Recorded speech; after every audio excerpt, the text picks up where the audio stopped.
اعوذ باللہ من الشیطان الرجیم بسم اللہ الرحمن الرحیم الحمد للہ رب العالمین والصلاة والسلام علی اشرف الانبیاء والمرسلین وآلہ الطیبین الطاہرین اعوذ باللہ من الشیطان الرجیم ولوطا اذ قال لقومه انکم تأتون الفاحشة ما سبقکم بها من احد من العالمین۔ سورۃ العنکبوت آیت 28۔ نیز لوط کو بھی رسول بنایا جب انہوں نے اپنی قوم سے کہا بلا شبہ تم اس بے حیائی کا ارتکاب کرتے ہو جس کا تم سے پہلے اہل عالم میں سے کسی نے بھی ارتکاب نہیں کیا۔ حضرت لوط حضرت ابراہیم کے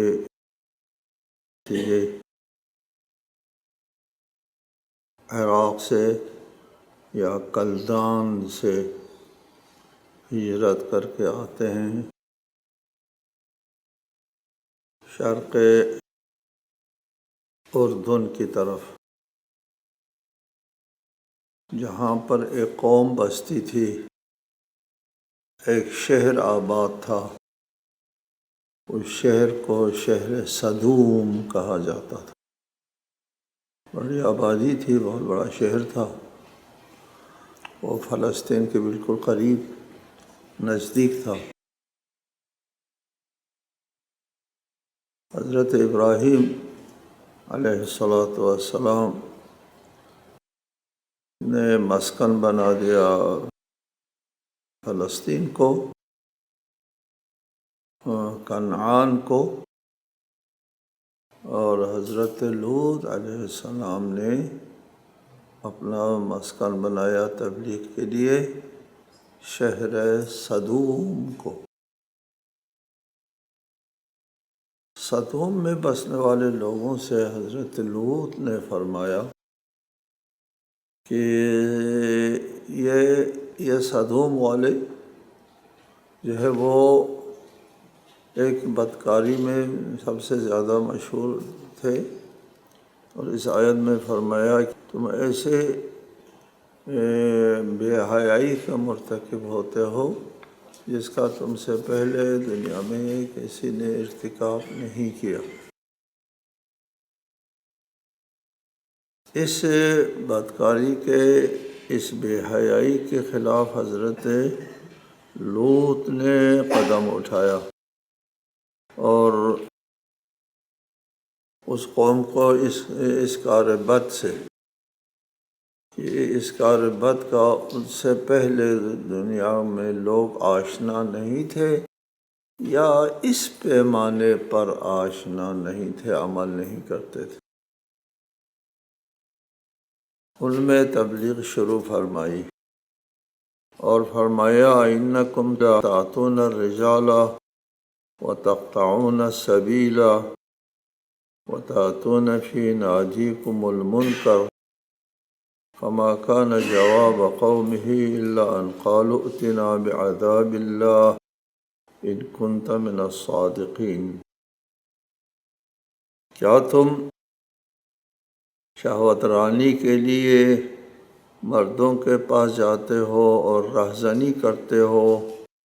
اور اپنی محافل میں برے کام کرتے ہو؟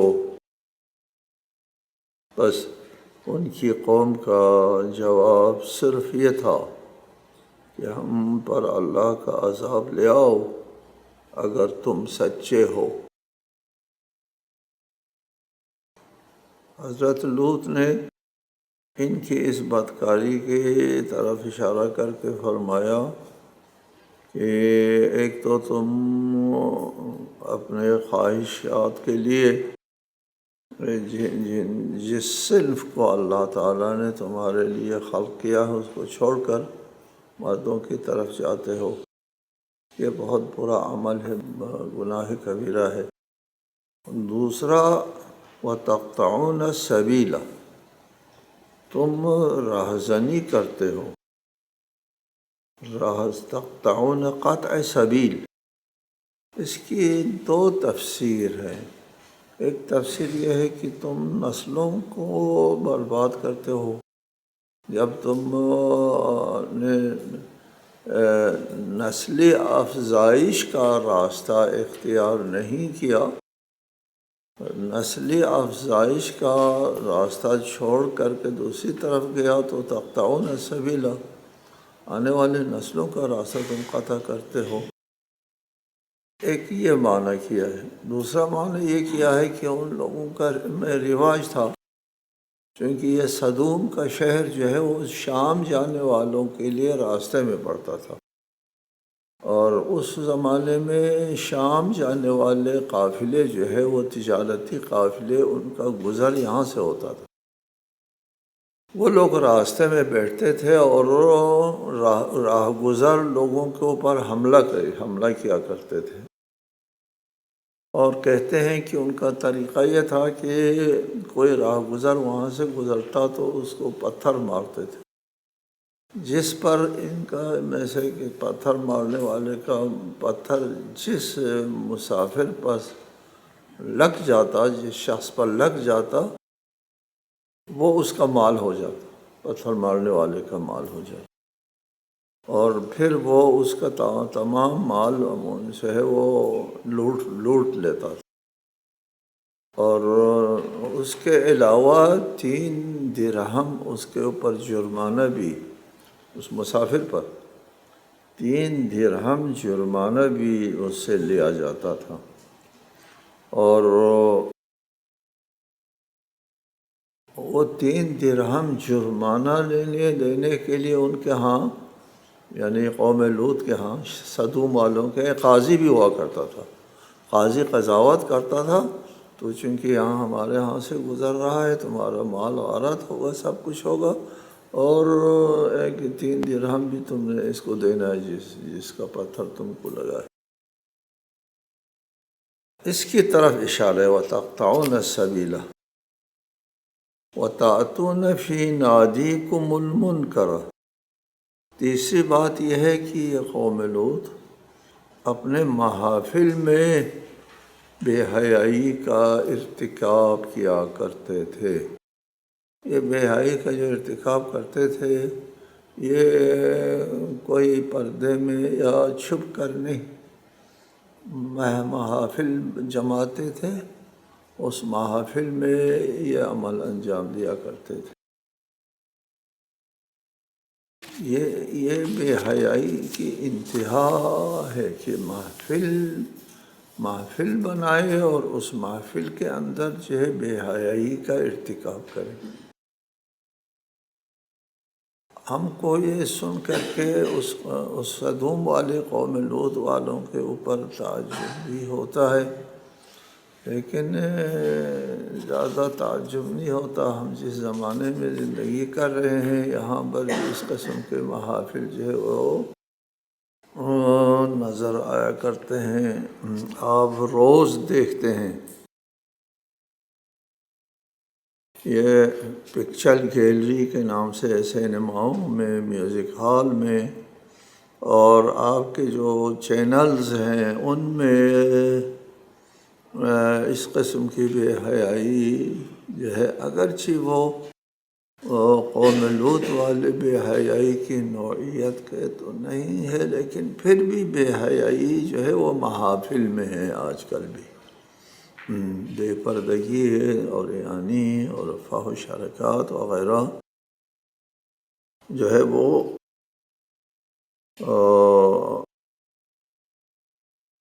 محافل میں، یا چینل سے زیادہ کوئی وسیع پیمانے کا کوئی محفل ہو سکتا ہے، اس پر یہ سب کچھ ہو رہا ہے آج کل۔ وَتَأْتُونَ فِي نَادِيكُمُ الْمُنْكَرَ، نادی محفل کو کہتے ہیں، منتدی اسی سے ہے نادی۔ فَمَا كَانَ جَوَابَ قَوْمِهِ، حضرت لوط کے ان مواعظ کے جواب میں وہ کہتے تھے کہ ہم باز نہیں آتے، وہ جو کہتا ہے کہ ہم پر عذاب کوئی آنے والا ہے تو وہ عذاب لے آؤ، اگر تمہارا دعویٰ سچا ہے تو نبی ہے اور تمہاری نصیحتیں درست ہیں تو عذاب لے آؤ، ہم باز نہیں آتے۔ قال رب انصرنی علی القوم المفسدین، حضرت لوط نے فرمایا اے میرے مالک ان مفسدوں کے خلاف میری مدد فرما۔ حضرت لوط قوم کا یہ سوال جواب سن کر ان کو ناقابل ہدایت پا کر ان کی تباہی کے لیے اللہ تعالیٰ سے مدد مانگی، چونکہ حضرت لوط جو ہے وہ یہاں کا باشندہ نہیں تھا، وہ اجنبی تھے، باہر سے آئے ہوئے تھے، وہ کلدان کے تھے، عراقی تھے، اور یہ شہر صدوم جو ہے وہ عراق سے فاصلے پر تھا۔ اور جس طرح یہ فلسطین اور لبنان، شام، یہ جو بلاد شام کہتے ہیں، یہ اور علاقے ہیں، یہ یہاں کا باشندہ نہیں تھا حضرت لوط۔ ہاں، اس لیے حضرت لوط کا کوئی حامی بھی نہیں تھا، قوم و قبیلہ بھی نہیں تھا، اس وجہ سے بے یار و مددگار تھے، خدا سے مدد مانگی۔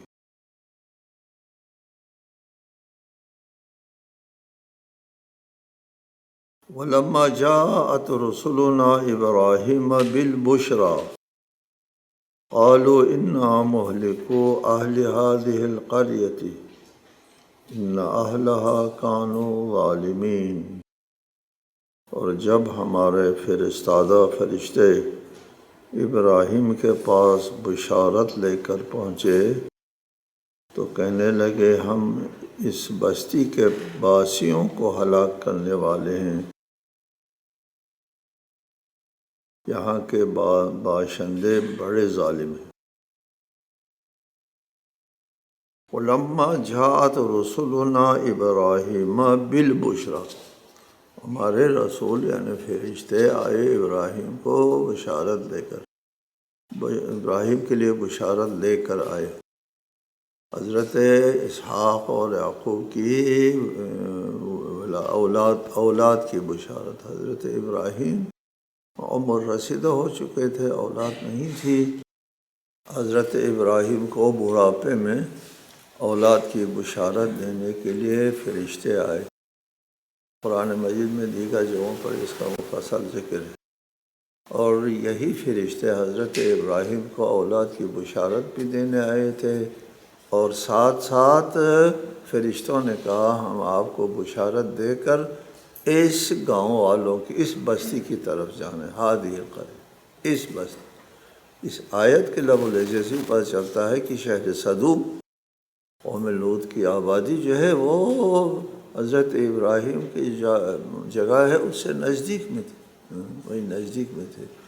اہل ہادی القریہ، اس بستی کو تباہ کرنے کے لیے ہم آئے ہیں۔ اِنَّا مُهْلِكُو أَهْلِ هَذِهِ الْقَرْيَةِ إِنَّ أَهْلَهَا كَانُوا ظَالِمِينَ۔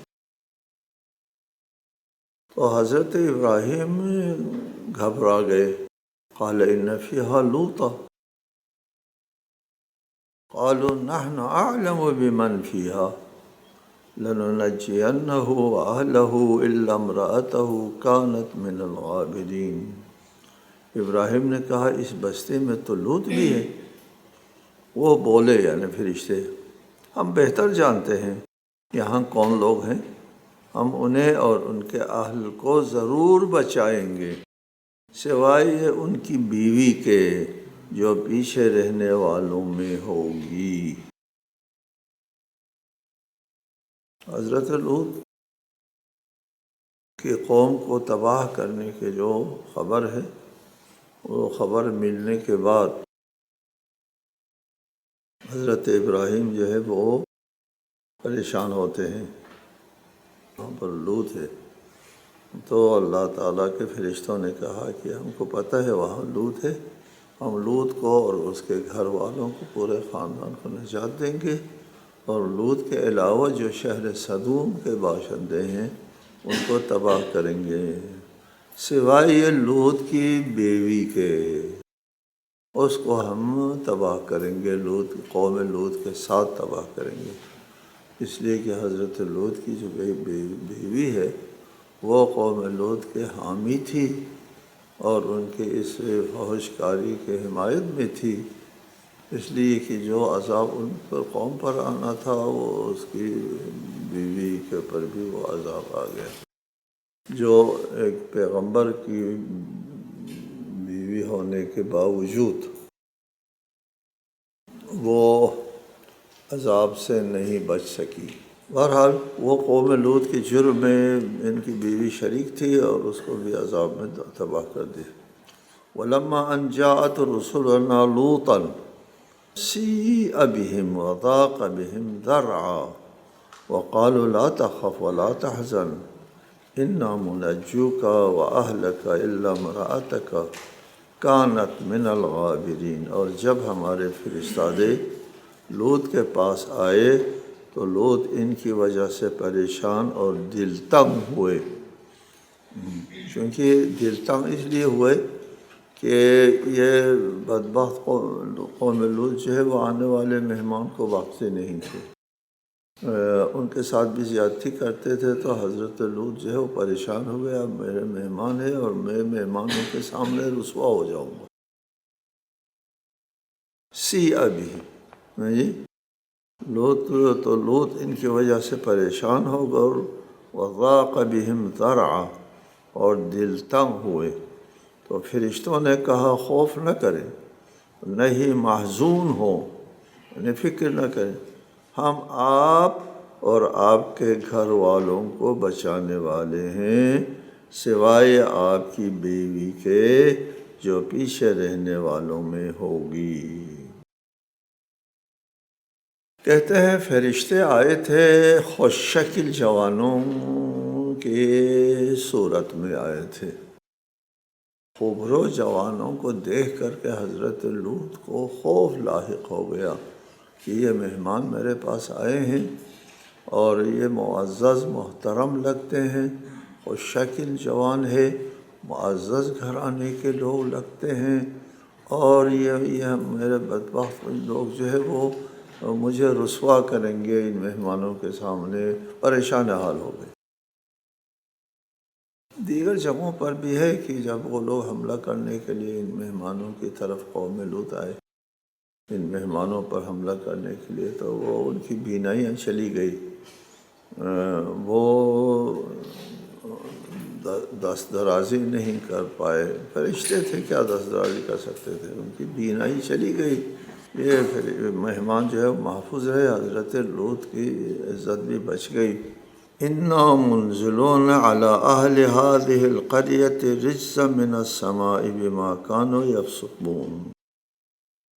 ہم اس بستی میں رہنے والوں پر آسمان سے آفت نازل کرنے والے ہیں، اس بد عملی کی وجہ سے جس کا وہ ارتکاب کیا کرتے تھے۔ وَلَقَدْ تَرَكْنَا مِنْهَا آیَةً بَيِّنَةً لِقَوْمٍ يَعْقِلُونَ، اور ہم نے عقل سے کام لینے والوں کے لیے اس بستی میں ایک واضح نشانی چھوڑی ہے۔ چنانچہ اللہ تعالیٰ نے آسمان سے عذاب بھیجا، وہ عذاب سورہ ہود میں اس کا ذکر آیا ہے کہ وہ عذاب جو ہے آسمان سے پتھروں کی بارش کے ذریعے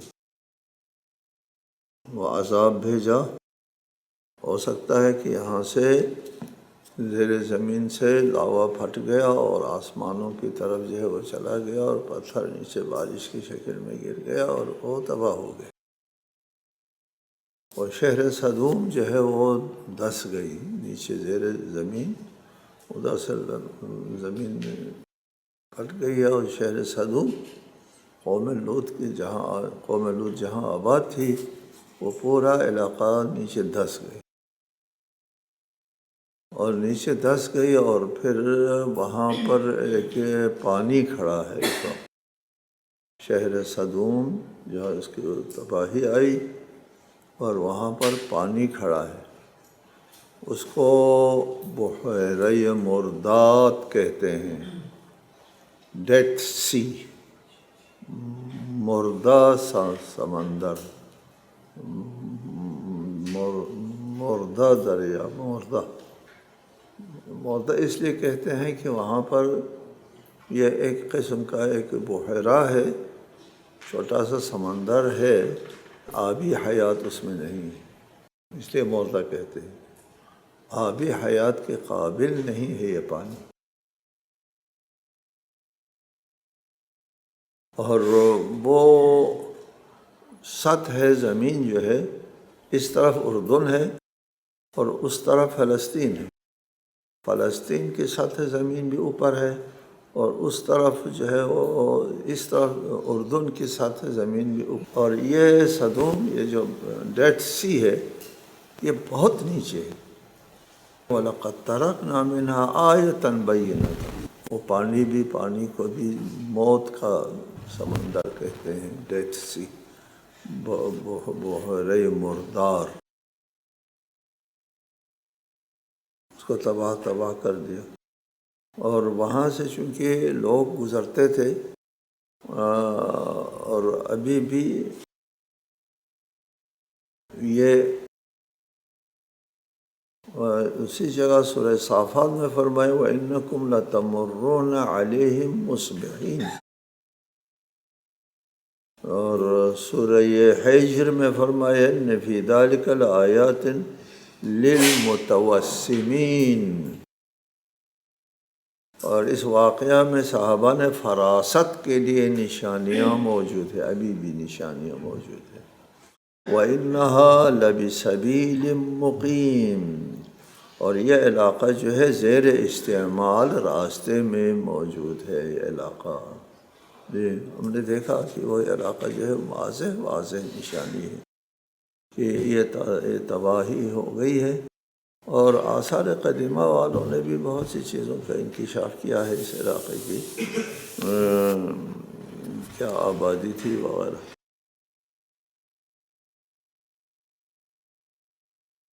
وَإِلَىٰ مَدْيَنَ أَخَاهُمْ شُعَيْبًا فَقَالَ يَا قَوْمِ اعْبُدُوا اللَّهَ وَارْجُوا الْيَوْمَ الْآخِرَ وَلَا تَعْثَوْا فِي الْأَرْضِ مُفْسِدِينَ، اور ہم نے مدین کی طرف ان کے برادری کے شعیب کو بھیجا، اخاہم شعیبا، تو انہوں نے کہا اے میری قوم، اللہ کی بندگی کرو اور روز آخرت کی امید رکھو، اور زمین میں فساد برپا نہ کرو۔ حضرت شعیب کا بھی ذکر پہلے آتا رہا ہے قرآن مجید میں متعدد جگہوں پر، اور حضرت شعیب مقامی نبی تھے، حضرت لوط کی طرح اجنبی نہیں تھے، اس لیے اخاہم کا ان کی برادری کا شعیب جو ہے ان کو مبعوث کیا، اور حضرت شعیب نے بھی اللہ کی عبادت کرنے اور آخرت پر ایمان لانے، جی وَارْجُوا الْيَوْمَ الْآخِرَ، آخرت پر ایمان لانے کی دعوت دیتے رہے۔ اللہ کے اوپر ایمان کا لازمہ آخرت پر ایمان ہے، اور قیامت کا عقیدہ انسان کی اس زندگی کے لیے معقولیت عنایت کرتا ہے کہ اگر آخرت نہ ہو، کوئی حساب کتاب نہ ہو، کوئی عدل انصاف نہ ہو، کوئی جواب نہ ہو، تو یہاں کی یہ جو زندگی عبث ہو کر کے رہ جاتی ہے، بلکہ یہاں کی یہ زندگی طبیعت کے ہاتھوں میں کھلونا بے مقصد اور عبث ہو کر کے رہ جاتی ہے۔ کائنات میں کوئی چیز عبث نہیں ہے، یہ بڑا انسان جو اس کائنات کا سب سے بڑا عظیم معجزہ ہے، اس کا وجود عبث۔ قرآن مجید نے بھی سوالیہ انداز میں کہا ہے کہ تم فکر کرتے ہو کہ تم عبث خلق ہوئے ہیں، ہمارے پاس نہیں، تم نے آنا ہے، جی اگر اللہ تعالیٰ کے پاس نہیں جانا ہے، حساب کتاب نہیں ہے، آخرت نہیں ہے، قیامت نہیں ہے، تو یہ زندگی عبث اور بے معنی ہو جائے گی۔ قیامت کا تصور جو ہے اس زندگی کو معنی دیتا ہے، قیامت کا عقیدہ جو ہے اس زندگی کو معقولیت دیتی ہے۔ انشاءاللہ۔ السلام علیکم ورحمۃ اللہ وبرکاتہ۔